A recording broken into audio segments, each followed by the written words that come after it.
Hello and welcome back to my channel. I'm Adrienne of Alice Scraps Wonderland. Today I'm showing you how to make a basic paper tassel, and here are some of the supplies you'll need. Some adhesive worth work time, some scissors, some jump rings and lobster clasps,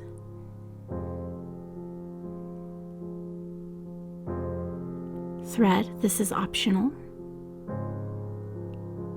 loose leaf binder rings, and of course, paper or cardstock. These paper tassels are perfect for attaching to mini albums and other 3D projects.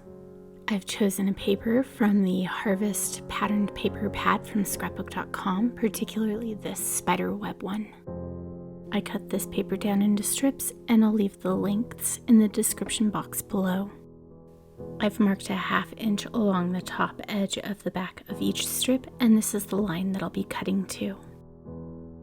And I'm using my Tassel scissors just because they're a little bit longer, but you're going to cut fringe, and if you have fringing scissors, it'll make this process go a lot faster.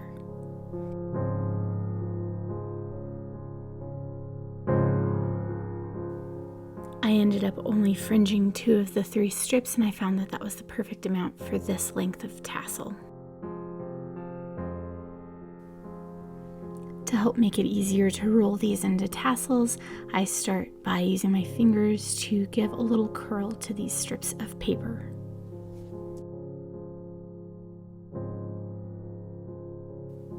Once I've got that initial curl, I move to something cylindrical and I give it even more curl just to help that rolling process. Whatever tool you use to help you roll that paper a little bit more, make sure that it is cylindrical and not conical so that you get a nice even roll on your paper. Now I'll actually be moving on to adhering it to itself as I roll it up. This is scrapbook.com's dotted adhesive roller, and it gives you a little bit of work time just like a liquid adhesive would, but I find that it's a little less messy. As you can see, this first part is probably the most tedious. If you have a paper quilling tool, that will make the process easier, but you can certainly do it without, just like I'm doing here.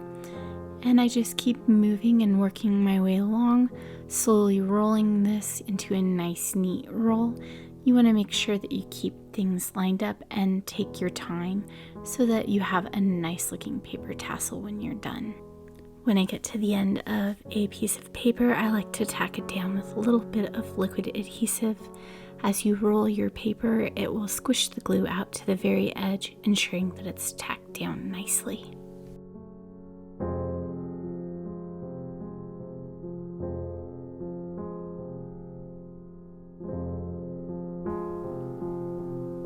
I'm moving on to adding my second strip. If you're using a longer piece of paper, you won't have to worry about this, but this paper only comes in 6x8, and so I'm using multiple strips to make this tassel as wide as I want. And again, just take your time rolling and using your adhesive to help adhere the paper tassel to itself as you roll it.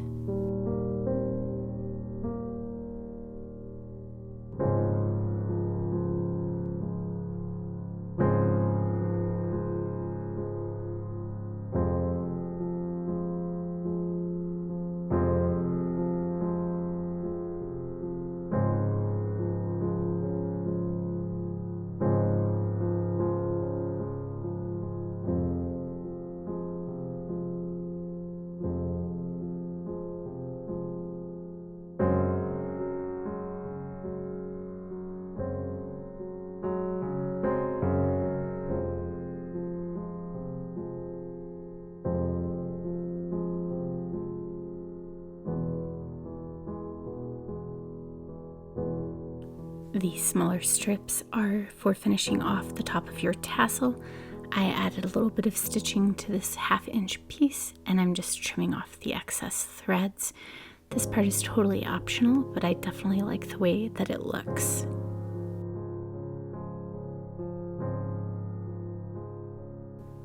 Next, I work on the smaller strip that allows the tassel to dangle from your project. This is 1/8 inch wide and fits the jump rings that I have on hand. I'm just giving the paper a gentle curl so that it doesn't bend. And then I adhere it with liquid adhesive.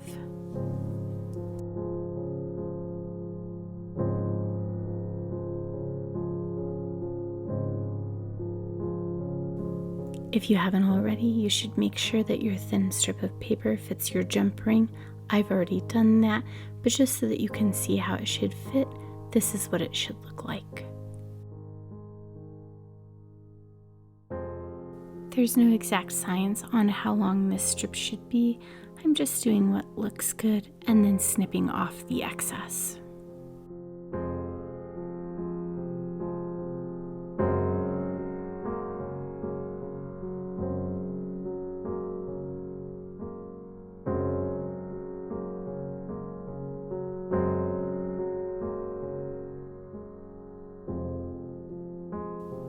And again, adhere the other side with a bit of liquid adhesive.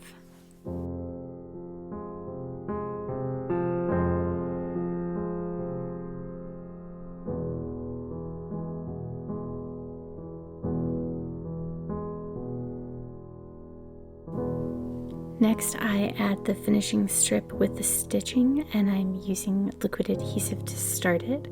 And again, taking my time to roll it and adhere it along the way. This strip is a little less than 6 inches long, and I started with the end that had no stitching on it.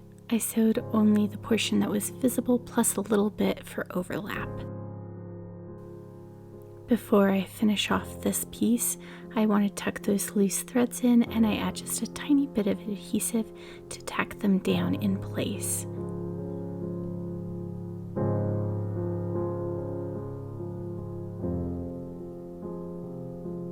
And then I use a little bit of liquid adhesive to finish off that decorative strip.